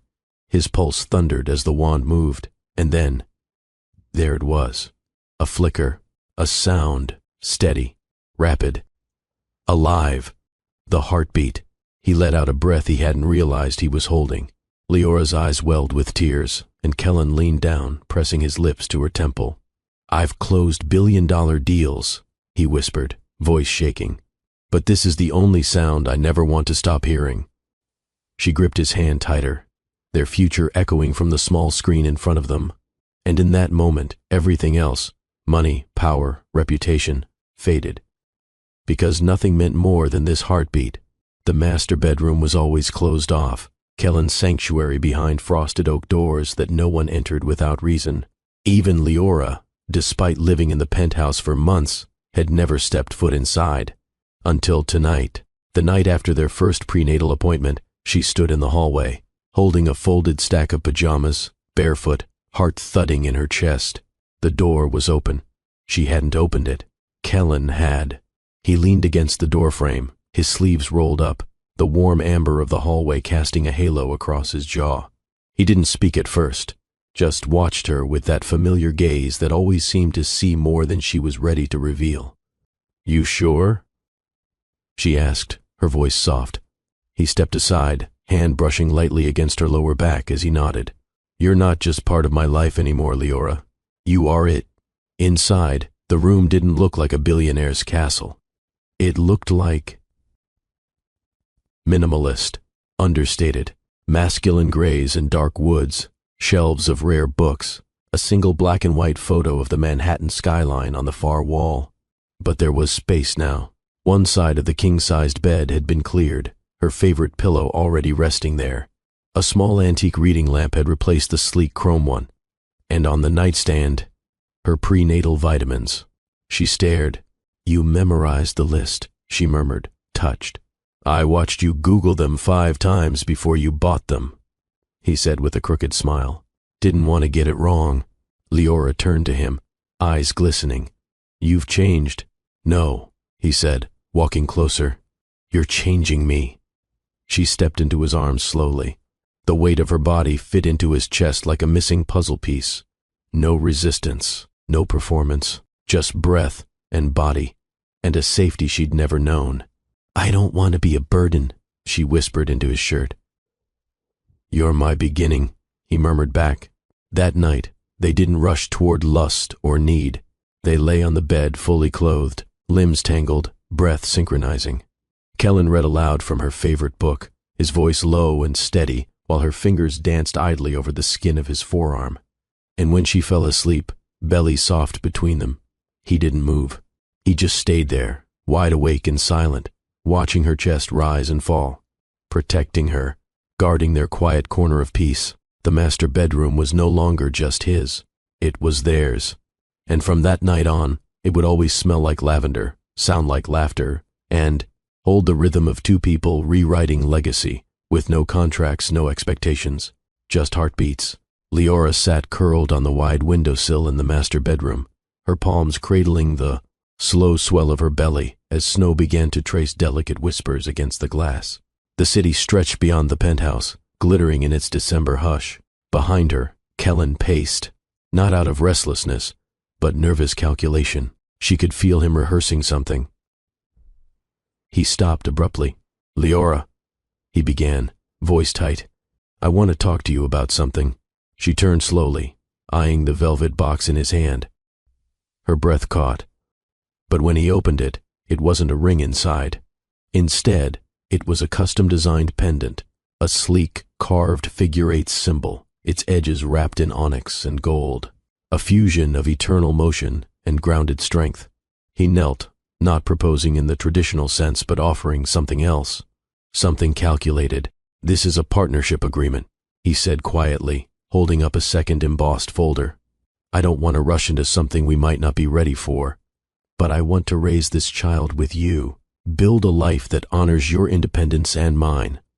Co-parents, business partners, co-heads of the estate." Leora blinked. "You want to draw up terms?" He nodded slowly. "No legal loopholes, no gray areas. You'll have equal ownership of every property I own, should you choose. Full rights as Kyle's guardian. Your creative work will be housed under my foundation. You won't just be protected, you'll be empowered." It was the most Kellen thing she'd ever heard, structured, generous, and emotionally distant all at once. Her silence stretched until she finally rose from the sill, her robe falling over her curves, her expression unreadable. "So, no ring," she said. He froze. "No vow," she added. "No public commitment, just shared documents and good intentions?" Kellen's voice cracked for the first time. "I don't want to fail you the way I watched my father fail my mother. I thought this might be safer." Leora walked toward him slowly, her eyes like firelight. "You say it's not about fear, but that's all I see. Fear that I'll ask for all of you. Fear that I'll leave. But Kellen, I'm already here." She took the pendant gently, but didn't put it on. "This is beautiful," she said. "But if I carry your child and share your bed, then I'm not just the woman you want. I'm the woman you choose." The weight of her words left the room still, and for the first time in his life, Kellen Vance realized that power didn't come from control. It came from surrender. The penthouse was quiet, too quiet for the tension humming between them. Kellen stood near the floor-to-ceiling windows, his reflection etched in the glass like a question mark. The city below pulsed with life, but up here, time had paused. Leora sat at the edge of the leather sectional, one hand curled protectively around her small bump. Her robe barely concealed the tremble in her shoulders. The silence between them had grown so loud, it was deafening. "I wasn't trying to insult you," Kellen said at last, his voice low, almost ashamed. "I thought I was offering something stable, real." She turned slowly, her eyes piercing through him. "A co-parenting partnership? A contract of care?" Her voice was calm, but the storm behind it was brewing. "You offered me a business model, Kellen, not a life." His jaw tensed. "It wasn't like that." "It was exactly like that." He walked toward her, but she stood before he could get too close. her bare feet on the marble, her voice rising like a wave crashing against years of being diminished, overlooked, halfway loved. I'm not your assistant, not your maid, not a placeholder for what you think. Love might look like someday, she said, tears pooling but refusing to fall. If I carry your child and share your bed, then I'm not just the woman you want. I'm the woman you choose. Kellen looked wrecked. The air left his lungs as though her words struck something deeper than guilt. Shame. It wasn't about what he'd said. It was what he hadn't dared feel. Until now. I don't know how to be what you deserve, he admitted, his voice cracking. But I know what you are. You're the woman I would have built an empire for if I'd met you sooner. And now, I just want to build one with you. Leora shook her head gently, painfully. I don't want to be part of your empire, Kellen. I want to be part of your heart. He took a step forward. Then show me how. Teach me what choosing you looks like, Leora. Because I want to learn. A long breath fell from her lips. She didn't speak, didn't move, not at first. But after a heartbeat, or 10, she reached for his hand and placed it on her belly. Start here, she whispered, and don't disappear when it gets hard. His lips trembled against her forehead. Never again. Outside, the snow started falling again, soft, slow, uncertain. But inside, something fragile was growing, not just trust, but truth. And it began not with a kiss, but a choice. The energy inside Vance and CEO's Manhattan boardroom was sharp, all stainless steel and focused eyes. Quarterly projections were up, the Dubai expansion was greenlit, and the numbers made investors purr. But Kellen, he was distracted, not in the absent-minded, CEO too busy way. No, this was different. He sat quieter, softer. He let Silas lead the numbers. He actually listened. A few board members exchanged glances, surprised by his uncharacteristic calm. Across the room, Xavier clocked everything. After the meeting adjourned, Kellen lingered at the head of the long obsidian table, skimming something on his phone, likely a calendar, maybe a baby app. He looked up just in time to catch Xavier's gaze narrowing. You got a minute? Xavier asked. Kellen nodded, rising to follow him down the corridor into his private office. The door clicked shut. Xavier turned, arms crossed. You've changed. Kellen raised a brow. That obvious? Only to those who know you before she did. There was no malice in the way he said it. Just a warning wrapped in brotherhood. Kellen exhaled, unbuttoning the top of his shirt. She's pregnant. Xavier's brows shot up, then settled. Congratulations. I guess that explains why your hard edge's been sanded. I've been trying not to be my father, Kellen confessed. Turns out avoiding him made me more like him. Xavier leaned back against the edge of his desk. That woman, Leora, she doesn't want your walls. She wants what's behind them. And if you keep dodging intimacy by offering plans instead of presents. He let the warning hang in the air. I know, Kellen murmured. I already screwed up once. Then don't screw it up again. You've got a second chance most men don't get. Xavier stepped forward, hand on Kellen's shoulder. You keep acting like love is a risk. It's not. Losing her is. There was a long beat of silence. Kellen nodded slowly. She said something to me the other night. If I share your bed and carry your child, then I'm not just the woman you want. I'm the woman you choose. Xavier let out a low whistle. Damn. That's a woman who knows her worth. And I'm just starting to know mine because of her, Kellen admitted. I'm learning, Zay. Day by day. Xavier clasped his shoulder tighter. Then keep showing up. Not for the company. For them. As Kellen walked out, a message popped on his phone. Leora had her prenatal yoga class canceled due to weather. He sent back just 2 words. Come home. Xavier watched him go and smiled to himself. The wolf had finally found something worth being gentle for. Months passed. The snow hit Manhattan like a whispered secret, dusting the city in. Soft white as traffic lights glowed, muted red through the flurries. Inside the steel and glass skyscraper of Reed and Vance Global, Kellen stood at the head of a 30-person boardroom, the walls lined with LED projections of quarterly reports and market trends. He wore the power like armor. Charcoal suit crisp, voice clipped, commanding. Slide 34 projects a 12% yield with the supply chain. Restructured in... His phone vibrated once in his breast pocket. He ignored it, then again. Again. Xavier leaned forward from his seat, eyes wide. Kellen paused. The phone buzzed once more, and this time he fished it out, eyes narrowing at the name flashing on the screen. Zoe. Leora's midwife, a beat of silence. Then everything inside him dropped. He didn't even excuse himself. The boardroom door swung wide and hit the wall with a thud as he bolted. Through it, phone to his ear, already sprinting down the hallway. His voice cracked as he answered. Is she okay? Is she? Zoe, talk to me. She's in early active labor. It started suddenly. We're heading to Mount Sinai. She's asking for you, Kellen. He didn't hear the rest. His heartbeat was a freight train in his chest. He reached the elevator, cursed at the slowness, then turned and took the stairs 3 at a time, his polished shoes slipping once on the metal edge. His driver barely had the car running before Kellen yanked open the back door. Skip the lights if you have to. I need to get to Mount Sinai. Now.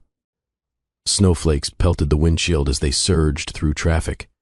Kellen's hands trembled in his lap, not from fear, from the sheer, indescribable weight of what was happening. Leora, their baby. Today, the penthouse felt like another lifetime, the boardroom a different man's life.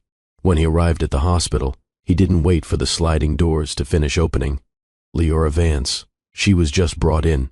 The nurse at the front desk stood, recognizing his face from the news. She's upstairs, 2nd floor, maternity, room 204. He ran, not walked, not strode. He pushed open the door just as Leora doubled over in pain, sweat dotting her brow. Zoe at her side, coaching her through breathing. Kellen's heart shattered at the sight of her. She looked up through the haze and saw him, and broke into tears. You came, she whispered. Of course I came, he breathed, dropping everything, his coat, his control, his fear. He rushed to her, kissed her forehead, grabbed her hand. I'm here. I'm not leaving. Zoe smiled. Good, because this baby's not waiting for anyone. He nodded through tears. Neither am I. He had never felt more out of control, and never more certain. He wasn't just a man in love. He was about to become a father. Outside the hospital window, the snow fell slow and steady. No longer a whisper, but a lullaby. It blanketed the city in white, muffling car horns and the rumble of taxis as the world outside paused. But inside room 204, everything raced. Leora was curled on her side, gripping Kellen's hand like it was the only anchor she had. Her hair clung to her temples, face flushed, jaw clenched through each wave of contraction. Beads of sweat shimmered on her collarbone, her breaths coming short and shallow. Try to rest between contractions, Zoe urged gently from her position at the foot of the bed. Rest was impossible. The pain surged in intervals, but what overwhelmed her most wasn't the physical. It was the reality. She was about to become a mother. And Kellen hadn't let go of her once. He sat on the edge of the bed, legs spread, one hand stroking her back, the other still gripped tightly in hers. His suit jacket was long gone. His sleeves rolled. He had dark circles under his eyes, not from exhaustion, but from sheer intensity. He hadn't blinked much since he'd walked in. I hate you right now, she panted between clenched teeth. I deserve that, he whispered, brushing a kiss against her temple. I'm serious. I want to strangle you. I'll hold still for it. Just, after he's born, despite everything, a broken laugh escaped her. Another contraction hit, this one sharper, deeper. Her nails dug into his forearm. I can't. Kellen, I can't. Yes, you can, he said fiercely. You are. You're doing it. You're the strongest woman I've ever known. A nurse peeked in and checked the monitors. You're progressing beautifully, Leora. Baby's heart rate is strong. Just a little longer now. Kellen glanced outside. The snow swirled like something cinematic, like the city itself was holding its breath. He never liked hospitals. They always reminded him of his mother's quiet decline, of sterile rooms and final words and hollow goodbyes. But this was different. This room was filled with life, raw, painful, terrifying life, and for the first time, he wasn't trying to fix or manage or control it. He was just here, fully. Leora groaned, shifting as another wave crashed into her body. Her fingers trembled in his grasp. Kellen pressed his lips to her knuckles. You don't have to do it alone. I'm here, Leora. Not as your CEO, not as your project. Her lashes fluttered open. I'm yours, he said softly. I'm this child's. We're a family. No conditions. She looked at him, really looked at him, and in that moment, between pain and peace, a tear slipped from the corner of her eye. Not from fear, but from the unbearable beauty of truth. Outside, snow dusted the window glass. Inside, love held her hand. The room was quiet, too quiet. And then, a sound split the silence. A cry, not loud, not sharp, but piercing enough to shatter the weight of every fear, every wall, every ache that had ever stood between Kellen and the one thing he never knew he needed. Until now. Leora collapsed back against the pillows, gasping, eyes wide and wet as her body trembled with exhaustion. But through her blurred vision, she saw it. Saw him, their son. The nurse handed the tiny swaddled baby to Zoe first, who inspected his, breathing and vitals, murmuring in awe at how strong his lungs were. He's perfect, Zoe whispered. Absolutely perfect. Kellen stood frozen, motionless, until Leora reached for his hand and rasped, Go on! It was like she'd spoken magic into him. Kellen stepped forward slowly, his breath caught in his chest. His fingers curled at his sides like he wasn't sure if he had the right to touch this moment. And then, Zoe placed Kyle in his arms. Everything inside Kellen stilled. He had held awards, assets, contracts worth billions. But nothing had ever weighed so much or meant so much. Kyle was warm, so small. His face was wrinkled and pink and utterly unbothered, even in his wailing. And yet Kellen could barely breathe. He looked down at this tiny, fierce miracle, his son, and felt his soul rearrange. All those years spent climbing ladders that reached nowhere, all those months trying to silence his heart, all those weeks pretending he didn't care, gone. I thought legacy meant building an empire, he whispered, voice cracking. His thumb brushed gently against Kyle's cheek, and the baby's cries slowed as if he heard and recognized him. But it's you, Kellen said. You're the only legacy I care about now. Behind him, Leora covered her mouth. Her body ached, her heart stretched, and the sight of Kellen, her once guarded, stubborn, unreachable CEO, standing barefoot on the hospital floor, tears in his eyes, a newborn in his arms, whispering vows with his soul. It undid her, completely. A nurse offered to take Kyle back for cleaning and assessment, but Kellen shook his head. Just a minute more, he pleaded. Please. He turned to Leora, and in that look, there was everything. Every apology he hadn't said, every moment he should have chosen her sooner, every promise he was still learning how to make. Leora stretched a weak arm out, touching Kyle's blanket, her fingers brushing Kellen's. 3 hands. 1 circle. A family, imperfect maybe, but real, unbreakable. Leora hadn't meant to listen. She'd been half asleep, her body wrecked from the intensity of labor. Her mind swimming between dreams and the steady hum of machines. The pain had dulled, but her heart throbbed from something else entirely, uncertainty. She knew Kellen cared, but did he love her? Not as a project, not as a responsibility, but her, fully, vulnerably, honestly. That question had clung to her even after Kyle's first cry. Until now, she stirred faintly beneath the blanket as the soft shuffle of Kellen's voice drifted across the dim room. A curtain hung slightly ajar, just enough for his words to bleed through. He didn't know she could hear. I was afraid, he said quietly. The rhythm of his voice was different now, unarmored. I thought, if I let myself want something this real, it would be taken from me, or I'd ruin it. She heard the creak of the rocking chair and Kyl's tiny coo in response. But he came anyway, Kellen continued, awe in his voice. Despite every wall I built, every mistake I made, he came, and so did she. Leora pressed her palm to her mouth. She didn't come for money or shelter, Kellen whispered. She came with strength, with grace, with fire I didn't deserve, and love I didn't know how to hold. He paused. Then came the softest sound, his lips brushing their son's forehead. You saved me, Kyle. You and your mama. And then came the words that pierced Leora like no other. I don't want to run anymore. I just want to be hers, completely. If she'll still have me. Leora broke. Tears spilled, hot and unfiltered, down her cheeks. Not from sadness, but from relief, from release, from finally hearing what her heart had waited for. This wasn't a grand gesture made on some rooftop or red carpet. No diamond ring. No press release. Just a man in a dark hospital room, holding the child they created from raw, unspoken love. Finally brave enough to speak the truth. She tried to wipe her eyes, but the sobs came before she could stop them. Kellen turned sharply. Leora? She blinked up at him, unable to hide the tears now streaming freely. You heard? He asked, voice shaky. She nodded. Every word. And then, without hesitation, he brought Kyle to her. No walls, no pretense.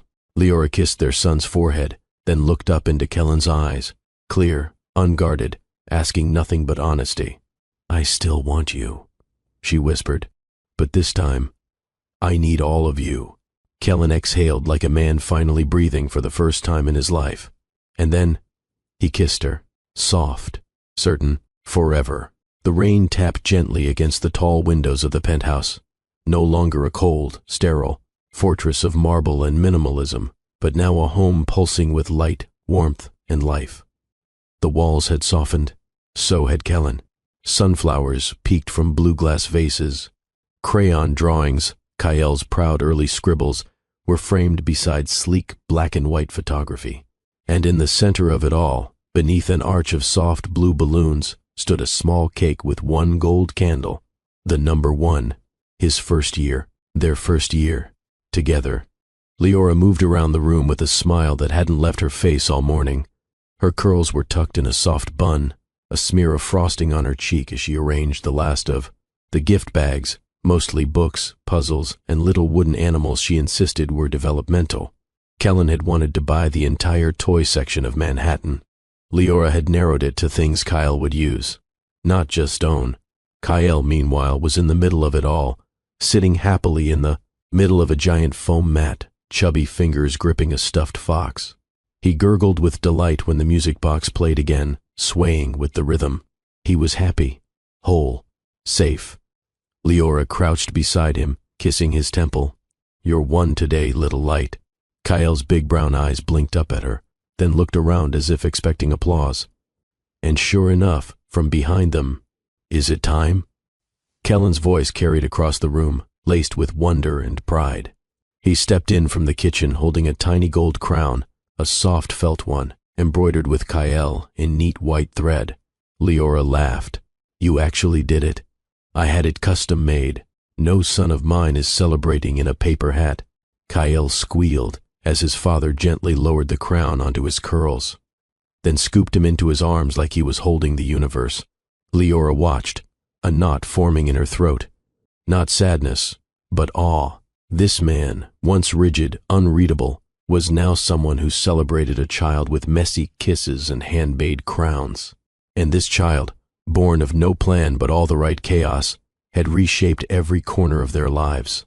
Their family wasn't accidental. It was divine timing. The candle flickered. Kellen leaned in. Make a wish, champ. But Leora already had one, and he was holding it in his arms. Once a cold monument to wealth, the Reed penthouse had transformed into a sanctuary of soul. The sterile silver surfaces had been softened with woven baskets filled with wooden blocks, books in joyful chaos, and walls that now told stories beyond spreadsheets and stock tickers. The sharp echoes of loneliness had vanished. In their place, laughter, the soft shuffle of Kyle's crawling across hardwood floors, Leora's voice humming while folding onesies, And Kellen now, always barefoot by choice, his dress shirts traded for soft cotton tees with spit up on the shoulders, and pride in his eyes. On the far wall of the living room, a new gallery had taken shape. Family photos, unfiltered and unposed. Kellen holding Kyle after his first bath, hair plastered to his forehead. Leora asleep on the couch, Kyle on her chest, Kellen's hand resting protectively over them both. A black and white print of their first ultrasound, 2 faint lines in a haze of gray. In the corner, a plush velvet reading nook had been carved into what once was a space for expensive art. Now, a space for bedtime stories. Leora had insisted it face the window. There's something healing about watching rain fall when you're safe inside, she'd told. Kellen once curled into his side, the scent of Kyle's lotion lingering in the air. Kellen had agreed, without words, just with a kiss to her forehead. Now, on Kyle's birthday, the rain fell like a benediction, soft, cleansing, tender. Near the fireplace, a bassinet had been replaced with a large toy chest, its lid open and overflowing, not just with things, but with meaning. Wooden animals hand-carved from Ethiopia, a musical globe that played lullabies from around the world. Kellen had commissioned a local artisan to create a mobile of stars, planets, and one tiny paper moon with Kyle etched in gold. In the kitchen, a framed note in Leora's handwriting sat near the coffee machine. Today is a good day to begin again. That was the energy of the home now. Not perfection, not pretense, but presence, partnership, parenthood. Kyle crawled toward his music box, giggling, and behind him, Kellen watched with a reverence usually reserved for cathedrals. "Do you see this?" he whispered to Leora, who just joined him. She looked around, hand resting gently on his chest. "I don't just see it," she said softly. "I built it with you." The penthouse had quieted, save for the faint patter of rain against the windows, and the lull of a vinyl record spinning something slow and timeless. Kyle had finally drifted to sleep after his first birthday cake, face smeared in banana frosting, curls damp with the effort of joy. Kellen stood in the center of the living room, a soft grin pulling at the edges of his mouth. He held out his hand. "Mrs." He stopped himself, corrected with a playful reverence. "Leora." She turned from dimming the lights, barefoot, curls cascading over her silk robe, her skin aglow in the amber evening. "Hmm?" she asked, eyes warm, amused. "Dance with me," he whispered, palm still open, patient. Leora chuckled. "To what?" "There's no beat." "There's us," Kellen said. "That's the rhythm I want." She slid into his arms like water returning to the sea. No choreography, just closeness. Her head rested against his chest, and she could feel the change in his heartbeat as his fingers curled lightly around her waist. His touch no longer carried tension, just gratitude. "You're not checking your phone," she murmured. "Do you know," he whispered, "I used to measure success by silence?" She lifted her head, curious. "The quieter my phone was," he said, "the more I'd panic. Now?" His voice dipped lower. "Now I crave quiet if it means you're near." They swayed slowly, barely moving, just enough to make the moment feel eternal. Outside the city twinkled, but inside it was just them. The photograph wall looked on like a quiet witness. The record spun. The rain whispered its steady hymn. And Kyle's tiny breaths floated from the baby monitor beside them. "I used to think love was a distraction," Kellen said, pressing his forehead to hers. "And now it's the only reason anything I do means something." Leora kissed his collarbone. "I waited a long time," she whispered, "to be seen like this." "You were never invisible to me," he replied. "I just hadn't learned how to stop looking through you and start looking at you." They didn't need candles or chandeliers. They had the storm outside and the warmth within. They danced until the song ended, and still, they held on. Later that night, after Kyle was tucked in and the rain deepened into a lullaby, Leora stepped out of the steamy shower and into the dim bedroom lit only by amber sconces and the quiet glow of the city through the sheer curtains. Kellen sat at the edge of their bed, shirt unbuttoned, head bowed like a man praying to something he couldn't name. He looked up when she entered. She wore nothing but a soft robe and the scent of lavender. Her body was fuller now, curved by motherhood and love, and to him, more sacred than ever. "Come here," he said, voice low, reverent. She crossed the room slowly. Kellen reached up, fingers ghosting over the stretch marks on her hips, the softness of her belly, the curve of her breast. Not with lust first, but awe. "I used to crave perfection," he said, lifting her hand to his lips. "Now I crave everything real." Leora touched his jaw. "Then, let's be real." He stood, kissed her slowly. No rush, no hunger, just depth, just time. He undressed her without words, without urgency, as though revealing a masterpiece hidden behind velvet. He whispered her name into her shoulder, her throat, the hollow of her collarbone. And when she lay back, he followed, not above, not commanding, but beside her. They moved together like a promise being remade, a dance they'd learned after breaking and rebuilding. Their breaths synced. His hand slid down her spine as he murmured truths against her skin, how he had memorized the sound of her laughter, how he woke just to watch her hold Kyle, how he no longer feared stillness because it meant she was near. Leora arched into him, kissed his jaw, cradled his cheek, and when she whispered, "I trust you," he shattered in the best way. After, they stayed wrapped in the warmth of shared silence, limbs tangled, her head on his chest. Kellen kissed the crown of her head. "You didn't just survive me," he whispered.